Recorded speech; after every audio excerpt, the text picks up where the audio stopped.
get in here, we got to rush this guy back to emergency surgery, he's about to die. I still remember the day I was in the film room watching film, and I was watching the California Bears, and my defensive backs coach, Larry Slade, came in the room. He said, Inky Johnson, I got some good news for you. And I said, Coach, what is it? He said, son, you're a projected top 30 draft pick. He said, all you have to do is play these next 10 football games, you're an automatic multimillionaire. I ran out of the room, I got on the phone, I called my mother and my grandmother, I said, listen, I said, after this season, we will never struggle. I said, after this season, our lives are about to change forever. And little did I know our lives were really about to change. The first game we come out, play against California Bears, I get an interception, we shut them down, we get the victory. Second game, we're playing against Air Force. It gets late in the game, found ourselves in a dogfight. And I approach the tackle like I approach any other tackle. And the way I'm approaching it, either I'm going to knock you out or you're going to knock me out. I'm 165 pounds. I can't play with anybody. But at the point of contact, when I hit this guy, something different happened that had never happened to me before in my life. I hit him, and it seemed as if every breath in my body left. My body went completely limp. I fell to the ground. I blacked out. I looked at the doctor because I couldn't feel my right arm. They had poked me with all type of needles. Inky, can you feel this? Can you feel? I couldn't feel a thing. They took me back, they ran the CAT scans, and they rolled me back into my room, and I'll never forget it. All in about a 15-second time frame, I was lying there in my bed. And I looked at my father, and we caught eyes, and my father, he went to take a step in, and he looked at me, and he said, son, I can't do it. And he walked out. My mother, she came in, she was running. She kissed me on my forehead. She said a prayer. She said, Ink, everything is going to be okay. And she ran out. And as soon as my mother stepped outside of the room, the doctor rushed in from the opposite side. And he said, hey, get in here. We got to rush this guy back to emergency surgery. He's about to die. I said, what?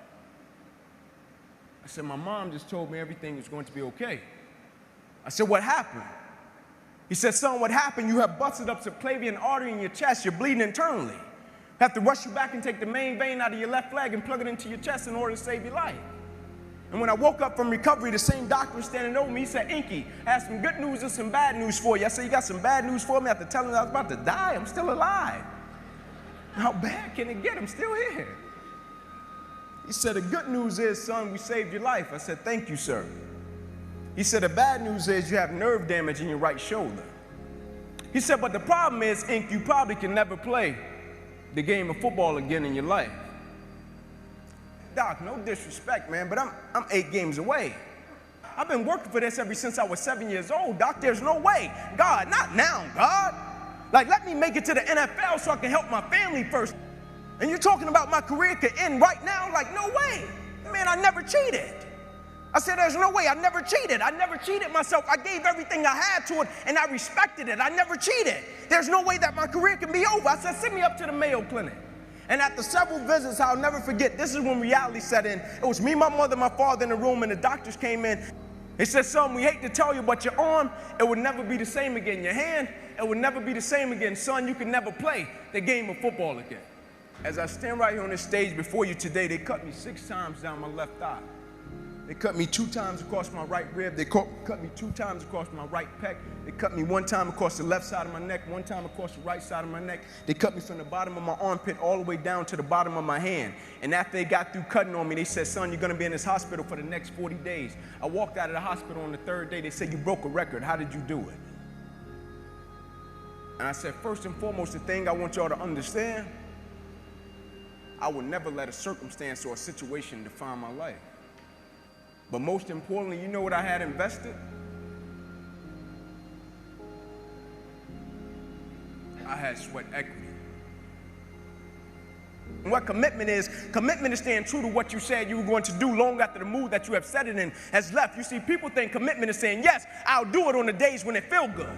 But I have been committed to everything that I ever started in my life, and I never stopped and I never quit it. And so by being committed to everything that I started, I finished it. It built a certain type of spirit. It built a certain type of mentality. It built a certain type of individual. And so now I couldn't quit even if I wanted to. I couldn't lay in the bed even if I wanted to. I couldn't stop even if I wanted to. I had too much sweat equity in my life and everything that I was doing. I understood the process is more important than the product. It wasn't about the outcome for me. Whether I made it to the NFL or not, that was inconsequential in God's plan for my life, but I was going to fall in love with that process because I understood by falling in love with that process, it was going to turn me into a machine.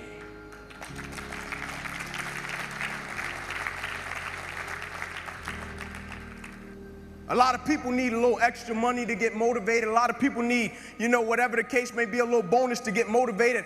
I don't need anything but breath in my body and life. And every day I wake up, I understand I got 2 children depending on me. I understand I got a wife depending on me. I understand I got a world that needs me. The reason I go at life with the passion and the zeal that I go at it with is because I understand every day of my life is somebody in the world that is dependent on me. It may not be you, and if it's just about you, you're in trouble, because I'm telling you, you're going to hit something in life that's a lot tougher than you, and it's going to test your will, and it's going to test your heart. And if it's just about you, and if it's just about the product, it will crush you. Every day I get up, I understand it's somebody in the free world that's looking at me to see if I'm going to keep going, and so I can't quit. And so I went back to school the next week after they had just saved my life. I was back in class. I had to learn how to write all over again. I had to learn how to walk all over again. I had to learn how to tie my shoe all over again. I had to learn how to bathe all over again. I had to learn how to live life all over again. Never one time did I say, let me go home. I need a break. You see, the thing we have to understand about everything that we're a part of, first and foremost, it's a blessing by God. And when it's a blessing, you can't help but to give everything you got to it. My life got saved. I got spared my life. I almost died. The doctor came to me on the field. He was on one knee and he grabbed my wrist and he said, son, you don't have a pulse. I don't even know how you're still living.